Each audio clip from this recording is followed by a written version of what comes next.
Hola, bienvenidos de nuevo. Soy el doctor Carlos Waldo. Soy médico internista y este es mi canal Enseñando Medicina Interna. El día de hoy toca subir un video acerca de actualidades médicas y me llamó la atención este estudio, el estudio GRADE, que la verdad es que no es reciente, no es de este año, se publicó en septiembre del 2022, pero creo que me pareció, aparte de que es interesante, toca algunos puntos que me gustaría platicar con ustedes. Entonces vamos a empezar con la plática, el estudio GRADE, después de la metformina, ¿cuál es la mejor opción? A manera de introducción, seleccionar un segundo agente hipoglucemiante o antidiabético oral para pacientes que ya están tomando metformina es una decisión que se encuentra comúnmente en la práctica clínica. Todos nosotros nos hemos encontrado con aquellos pacientes que recientemente les diagnosticamos diabetes, los niveles de hemoglobina glucosilada no están tan elevados, iniciamos cambios en los estilos de vida, que ya saben, ejercicio, pérdida de peso, dieta, e iniciamos una biguanida, la biguanida como es la metformina. Sin embargo, pues los cambios en los estilos de vida muchos pacientes no los logran o por lo menos no resultados a corto plazo y entonces nos vemos en la necesidad en los tratamientos o en los estudios de control agregar un segundo antidiabético.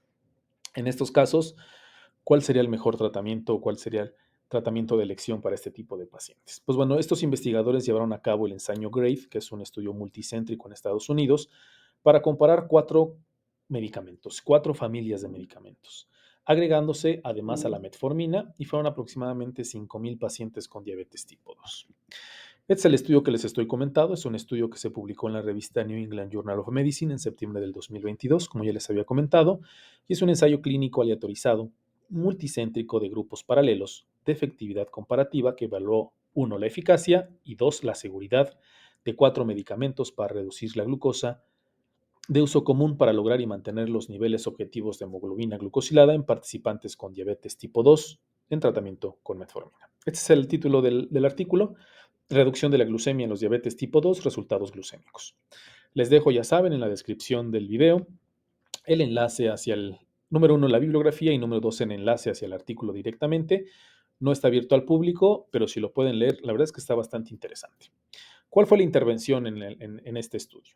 En total fueron exactamente 5,047 participantes con diabetes tipo 2 con menos de 10 años de evolución o de duración que estaba recibiendo metformina sin ningún otro medicamento, a manera de monoterapia, para reducir la glucosa y que tenían un nivel inicial de hemoglobina glucosilada entre 6,8 y 8,5%.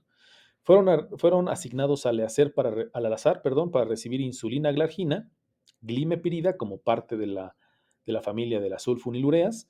En la insulina glargina fueron 1,263 pacientes, en la glimepirida fueron 1,254 pacientes, liraglutida como parte de la familia de los agonistas del receptor del péptido similar al glucagón 1, o como nosotros conocemos, agonistas de los GLP-1, que en total fueron 1,262 pacientes, o de sitagliptina, que es un inhibidor de dipeptidil peptidasa 4, como todos también lo conocemos como los DPP4, que fueron 1,268 pacientes. Además de los medicamentos que ya les comenté, a todos los pacientes se les daba metformina, una dosis objetivo de aproximadamente 2,000 miligramos al día. El resultado primario que los autores estaban buscando era la insuficiencia metabólica, y esta se definía como un nivel de hemoglobina glucosilada del 7% o más. Es decir, ¿cuál era el peor medicamento al no lograr las metas que ya están bien establecidas a nivel internacional por debajo del 7%? ¿Cuáles fueron los resultados de este estudio? En cuanto a eficacia, durante un seguimiento más o menos de 5 años, la incidencia acumulada de un nivel de hemoglobina glucosilada del 7% superior difirió significativamente entre los cuatro grupos. La tasa con glargina y liraglutida fueron similares y más bajas que aquellas con glimepirida y sitagliptina. Como pueden ver en la gráfica, insulina fue del 26,5%, liraglutida del 26,1%, glimepirida 30,4% y sitagliptina 38,1%. Es decir, el de los GLP, los TPP4 fue el que peor controló a los pacientes diabéticos y los que mejores lo controlaron fue la insulina glargina y liraglutida. Lo que quiere decir en este estudio es que una minoría de pacientes en todos los grupos tuvo valores de hemoglobina glucosilada consistentemente por debajo del 7%. Es decir, un gran porcentaje de pacientes, independientemente de que hubo grupos mejores que otros, un gran porcentaje de pacientes, a pesar de que tuvieron insulina glargina y liraglutide, estuvieron fuera de las metas que nosotros estábamos buscando. Entonces, pues la verdad es que no es muy alentador. Sí, la insulina fue mejor, sí, liraglutida fue mejor, pero a pesar de eso, pues una cuarta parte de los pacientes estuvieron fuera de las metas. Y en cuanto a seguridad, se buscaron la hipoglucemia grave, aunque poco frecuente, se produjo con mayor frecuencia en pacientes que tomaban glimepirida. Si pueden ver en la gráfica, glimepirida 2.2%, el más seguro, pero pues no hay tanta diferencia con los otros dos grupos, sitaglitina con 0.7%, liraglutida con 1% y la insulina glargina en 1.3%. Como ya sabemos, el grupo de las sulfonilureas, entre algunas de sus limitantes para la mejoría metabólica, también corremos alto riesgo de tener hipoglucemias con esta familia de medicamentos, glibenclamida, glimepirida, en fin. Aparte de ciertas limitantes que en aquellos pacientes con insuficiencia renal, en fin, es un medicamento que hoy en día está en desuso, prácticamente ya no lo utilizamos, pero que es una opción hoy en día en México, por ejemplo, por los bajos costos que el medicamento todavía tiene y sobre todo por la existencia que se tiene de él, pues en el sector salud. Otros resultados que se midieron y que los autores nos comentan fue la incidencia de eventos cardiovasculares adversos mayores, MACE. Y en este sentido se refieren al infarto miocardio no fatal, accidente cerebrovascular o muerte por causa cardíaca. También hipertensión, dislipidemia, albuminuria o neuropatía periférica, la verdad es que fueron similares entre los cuatro grupos. La incidencia de cualquier evento cardiovascular adverso, angina inestable o insuficiencia cardíaca que requiriera hospitalización y revascularización, fue menos común en el grupo de liraglutida, 6.6% de los usuarios en comparación con 9% de los pacientes de otros grupos, y hay que tomar en cuenta esto: el número necesario a tratar con liraglutida durante 5 años para prevenir un evento fue aproximadamente de 40. Es decir, beneficios impresionantes, pues tampoco los tuvo. Limitaciones: los autores nos comentan dos limitaciones principales. No se incluyeron las tiazolidinedionas ni inhibidores de los cotransportadores de sodio glucosa 2. No se metieron ninguno de estos dos grupos. Y el SGLT2 hoy en día, pues es uno de los vitales tratamientos en la diabetes. Y los ajustes en la medicación durante los 5 años fueron muy frecuentes, muy frecuentes en comparación de lo que podemos llegar a realizar en la vida normal, en la vida real con este tipo de pacientes. Estos fueron los resultados y las conclusiones que nos dicen los autores. Los 4 medicamentos, cuando se agregaron a la metformina, disminuyeron los niveles de hemoglobina glucosilada. Sin embargo, la glargina y liraglutida fueron significativamente, aunque modestamente, más efectivas para alcanzar y mantener los niveles objetivos de hemoglobina glucosilada. Lo que nos da a entender es que entre las 4 opciones de estos medicamentos, si no tenemos de otra, insulina, liraglutida serían la mejor opción como segundo fármaco, además de la metformina. En mi punto de vista, en mi opinión, la verdad es que este estudio mostró muy pocas diferencias entre estos 4 medicamentos. Si bien la liraglutida fueron mejores los resultados cardiovasculares, las metas metabólicas, es decir, hemoglobina glucosilada por debajo del 7%, menos eventos de hipoglucemia, la verdad es que no son resultados impresionantes, pero creo que de los 4 fármacos que nos hablan en el estudio, pues creo que es la mejor opción. Mientras que la glimepirida fue ligeramente menos segura que los otros medicamentos, que creo que no eran nada de extrañarse. Las sulfonilureas, uno de los principales limitantes es que pueden provocar este tipo de efectos como las hipoglucemias. Sin embargo, sí hay que tomar en cuenta, así como nos dijeron en las limitaciones del estudio, no se estudió retinopatía, el ensayo no tuvo suficiente poder estadístico para detectar diferencias en la albuminuria y quizá el más importante, que no tuvo participación un SGLT2 entre los grupos estudiados. Además, pues bueno, los resultados no se pueden generalizar en todos los pacientes, sobre todo en aquellos de larga evolución, porque hay que recordar que en el estudio solamente se estudiaron en aquellos pacientes que tenían menos de 10 años de evolución de diabetes y sobre todo en aquellos pacientes que estuvieran muy descontrolados, porque la verdad, si hay que ser sinceros, no estaban tan descontrolados sus pacientes. Entre 6.8 y 8.5% era el valor de su hemoglobina glucosilada. Entonces, a lo mejor no lo podríamos generalizar estas recomendaciones en todos los pacientes, pero pues bueno, nos dan algunos datos.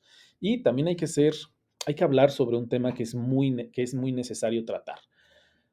Ya hay unas pautas que nos establecen las guías internacionales sobre qué tipo de fármacos hay que darle a los pacientes con diabetes tipo 2. Por ejemplo, nos lo dividen en dos grandes grupos. En el primer lugar, en adultos con diabetes tipo 2 y que tienen un riesgo ya bien establecido o que tienen un riesgo alto de enfermedad cardiovascular aterosclerótica, que tengan insuficiencia cardíaca y o enfermedad renal crónica.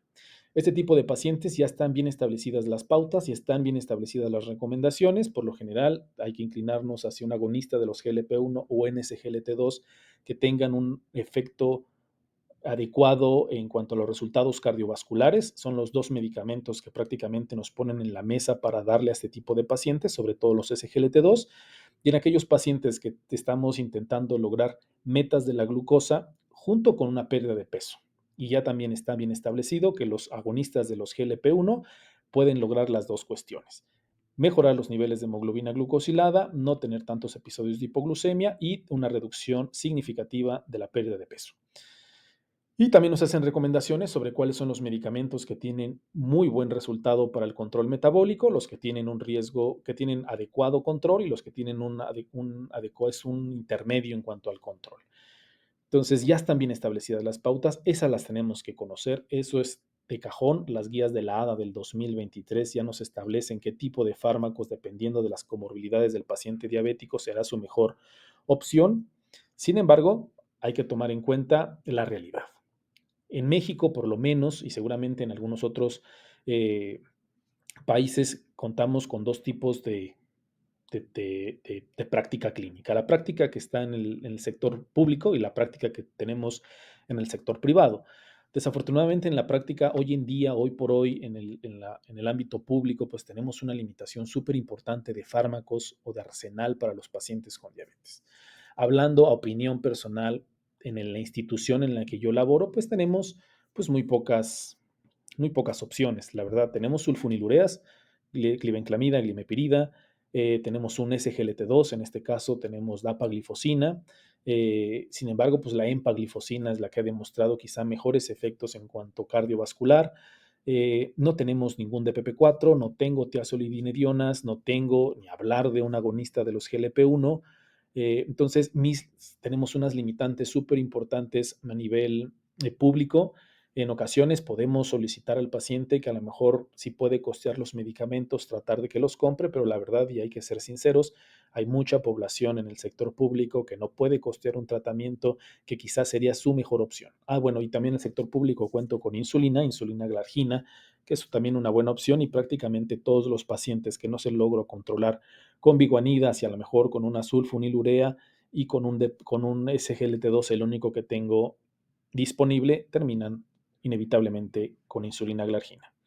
Y tenemos la otra parte, la institución privada, que tenemos un poco más de libertad en cuanto al uso de medicamentos, sobre todo para tratar de mejorar las condiciones metabólicas y los factores y las comorbilidades que el paciente tiene, pero también hay un porcentaje de pacientes que es difícil que puedan sostener un gasto de estas características a largo plazo. O sea, iniciar un agonista del GLP-1 junto con insulina o un agonista del GLP-1 con sulfonilurea, con SGLT2, quizá lo puedan costear a corto plazo, pero la verdad es que a mediano y largo plazo me ha tocado por lo menos que les cuesta un poco de trabajo solventar un gasto tan importante. Entonces, en ocasiones y muchas veces nuestra decisión de agregar un segundo fármaco se rige más que nada no tanto por la eficacia, sino por los costos de los medicamentos.